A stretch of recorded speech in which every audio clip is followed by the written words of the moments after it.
जय गुरु जी, शुक्राना गुरु जी, अनंतम शुक्राना गुरु जी। पिछली बार मैंने एपिसोड नंबर 1 जो मेरा चैनल है मन की आवाज़ दिल का सुकून, इस पर आपके साथ शेयर किया था। आज इसका सेकंड एपिसोड है जो मैं आपसे शेयर करने जा रही हूँ। वैसे तो मेरे पास सत्संग एक से एक आश्चर्यजनक है, लेकिन फिर भी समय लगेगा, आपको बहुत मज़ा आएगा सुनने में। आज वाला भी बड़ा कमाल का है, आप इसको सुनिए। सबसे पहले हम मंत्र जाप करेंगे। ओम नमः शिवाय, शिवजी सदा सहाय। ओम नमः शिवाय, गुरुजी सदा सहाय। गुरुजी हम सब पर मेहर करें।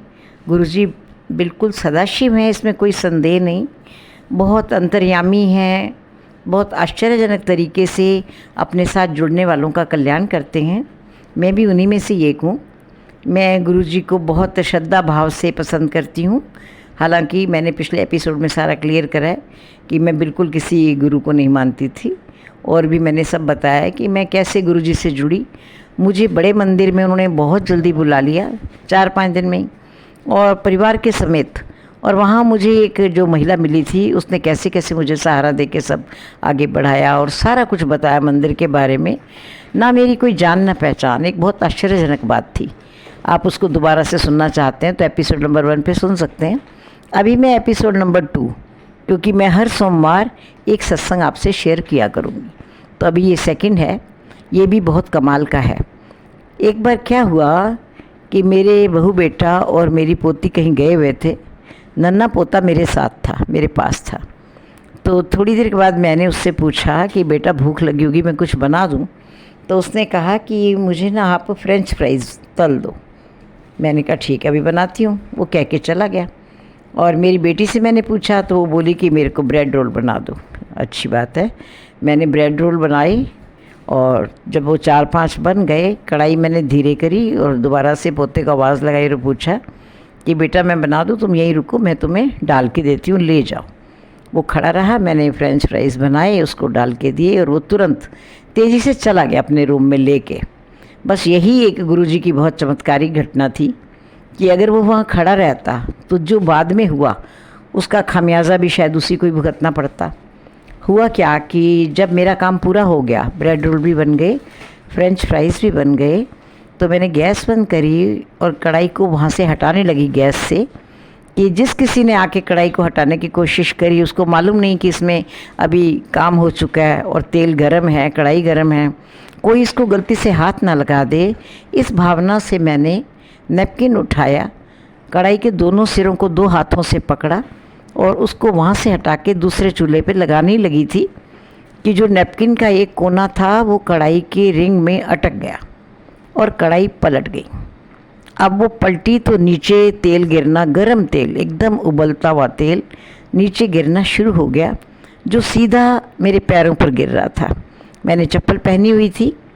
खूब, मतलब जिस तेज़ी से तेल गिर रहा था और काफ़ी सारा था, वो सारा तेल मेरे पाँव पर गिर रहा था। मैंने झुककर देखा। अब क्या देखती हूँ कि बहुत सारा तेल बह गया, मेरे पैर भी भीग गए, मेरी चप्पल भी भीग गई, और मुझे गर्मी का एहसास तक नहीं है। मुझे ज़रा भी सेक नहीं लगा, जबकि मैं बहुत डर गई थी कि मेरे तो दोनों पाँव आज गए, फफोले पड़ जाएंगे, लाल हो जाएगी स्किन, और बहुत ट्रीटमेंट कराना पड़ेगा, पता नहीं कैसे होगा। और मैंने शुक्र तो ये मनाया कि मेरा पोता जो वहाँ से जा चुका था, कि वो वहाँ खड़ा नहीं था, नहीं तो मेरे बिल्कुल साथ ही खड़ा था पहले भी। ये तेल, गरम तेल उसके ऊपर भी आ जाता। तो पहला शुक्र तो मैंने गुरुजी का तब किया। फिर जब मैंने पूरी तरह से खुद को संभाला, देखा, तो कहीं कुछ भी नहीं हुआ, कुछ भी।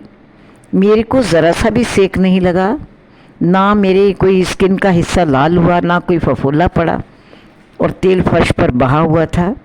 मैंने उस तेल को हटाने की कोशिश की, तेल अभी भी गर्म था, पर मेरी स्किन पर, मेरे पैरों पर कहीं कोई दूर दूर तक ज़रा सा भी नुकसान का कोई एक निशान भी नहीं था। मैं बिल्कुल स्वस्थ थी, ठीक थी, ना कोई जलन, ना चोट, ना कुछ नहीं। मैं समझ ही नहीं पाई, मतलब मैं इतनी स्तब्ध रह गई कि मुझे कुछ पल तो ये समझ ही नहीं आया कि ये हुआ क्या है। लोग बहुत सारी घटनाओं को कह देते हैं कोइंसिडेंस, ये कोई इंसिडेंस नहीं हो सकता। उबलता हुआ तेल गिरा है और फिर कुछ भी ना हो, तो ये कौन कर सकता है? ये केवल हमारे गुरुजी कर सकते हैं। उनमें ये शक्ति है कि वो गर्म को ठंडा और ठंडे को गर्म भी कर सकते हैं और कुछ भी कर सकते हैं।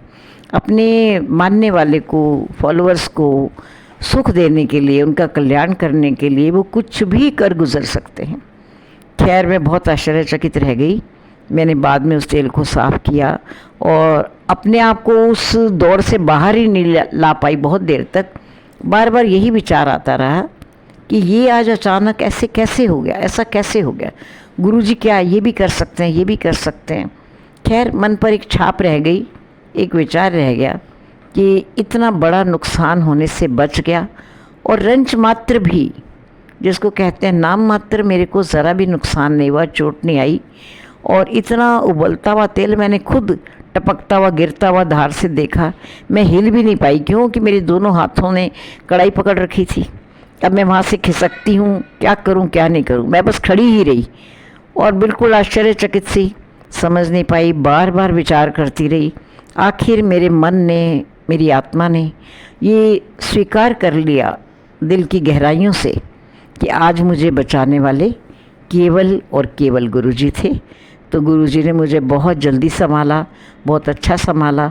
वास्तव में उन्होंने हाथ पकड़ रखा है। जैसे हम कहते हैं ना कि गुरुजी मेरा हाथ ना छोड़ना, हम भले ही उनका हाथ छोड़ सकते हैं किसी गलतफहमी में या परेशानी में, लेकिन गुरुजी ने जिसको पकड़ा है वो कभी उनका हाथ नहीं छोड़ते, हमेशा उनकी निगरानी करते हैं। उनकी सरपरस्ती ही हमारा संबल है। गुरुजी एक एहसास है।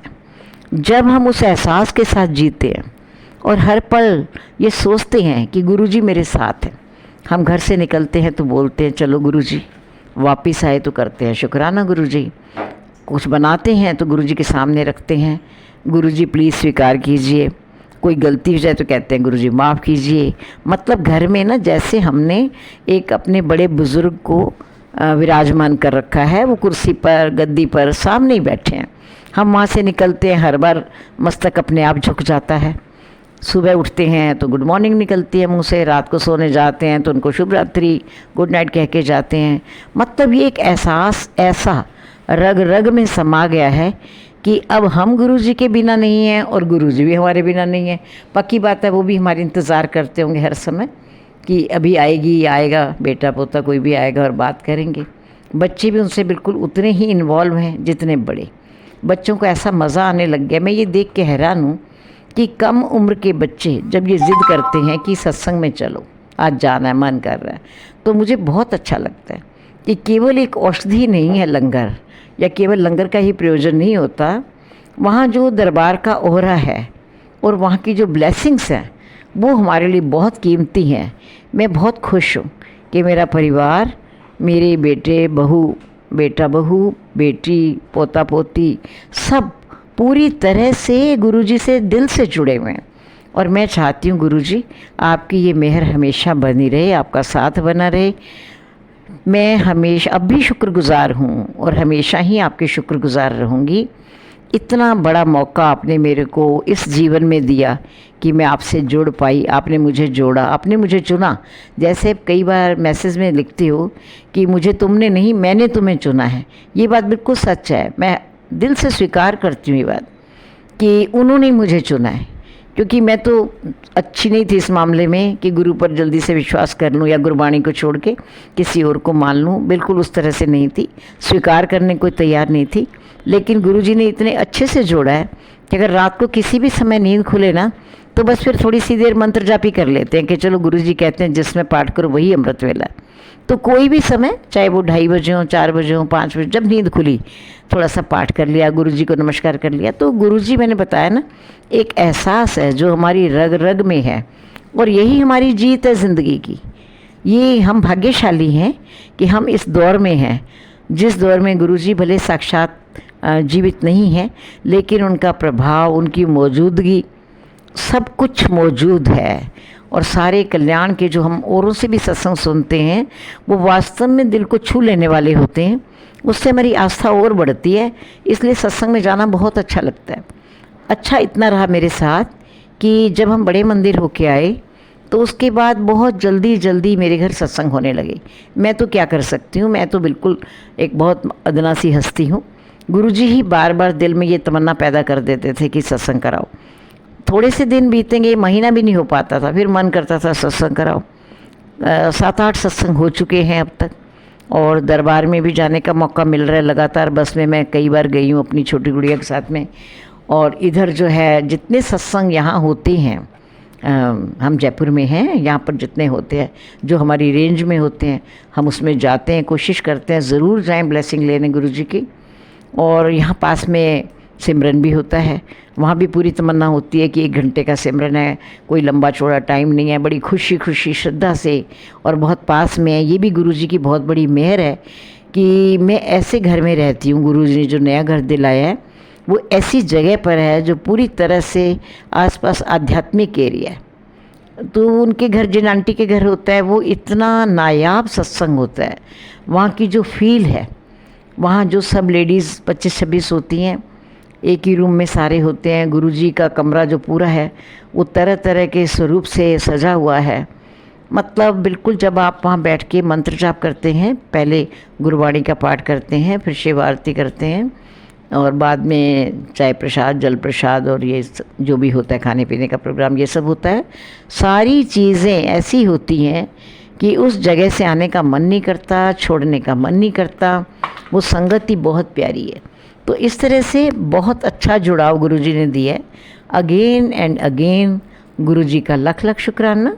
मैं आपसे अब तीसरे एपिसोड में मिलूँगी सोमवार को, और आपको अगला सत्संग शेयर करूँगी। शुक्रिया।